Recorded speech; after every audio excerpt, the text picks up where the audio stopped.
வணக்கங்க. எப்போயுமே எங்கள் மாட்டுப்பால் கன்றுக்குட்டிக்கு வந்து ஃபஸ்ட்டு பால் முதல் பால் வந்து கன்றுக்குட்டிக்கு தான். காலையிலையும் மாலையிலையும் முதல் பால் கன்றுக்குட்டிக்கு தான்.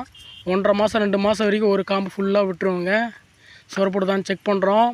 சொரப்புட்டால் சில நேரம் கோமியம் விடும், சாணி போடும். நானே பால் கறப்பேங்க. எங்கள் வாழ்க்கை முறையும் விவசாய பிள்ளைங்க விவசாயம் தெரியலனா தான் ரொம்ப அவமானம். எல்லா தொழிலும் தெரிஞ்சு வச்சுக்கணுங்க. விவசாய பிள்ளைங்க விவசாயம் தெரிஞ்சு தான் இருக்கணும். யார் என்னென்னவோ வீடியோ எடுத்து போடுறாங்க. கண்டிப்பாக நானும் எடுத்து போடணும். என்னுடைய வாழ்க்கை முறையும் நானும் அன்றாடம் செய்கிறேன். ஊருக்கு வந்தால் கண்டிப்பாக விவசாயத்தில் ஈடுபடுறேன். நமக்கு விவசாயம் தெரியலனா தான் அவமானங்க. பாருங்கள், நாம் என்ன ஒரு 4 லிட்டர் 3 லிட்டரு கறக்கும் போட்ட புதுசில். அப்புறம் 1 லிட்டர் 1.5 லிட்டர் கறக்கும். நம்ம இதில் ஒரு கலப்படமும் கலக்கிறதில்ல. கரெக்டாக பாயிண்ட்டுக்கு 34 ரூபா 30 ரூபா வரைக்கும் கொடுப்பாங்க. கவர்மெண்ட் பாலாக இருந்தாலும் ப்ரைவேட் பாலாக இருந்தாலும்.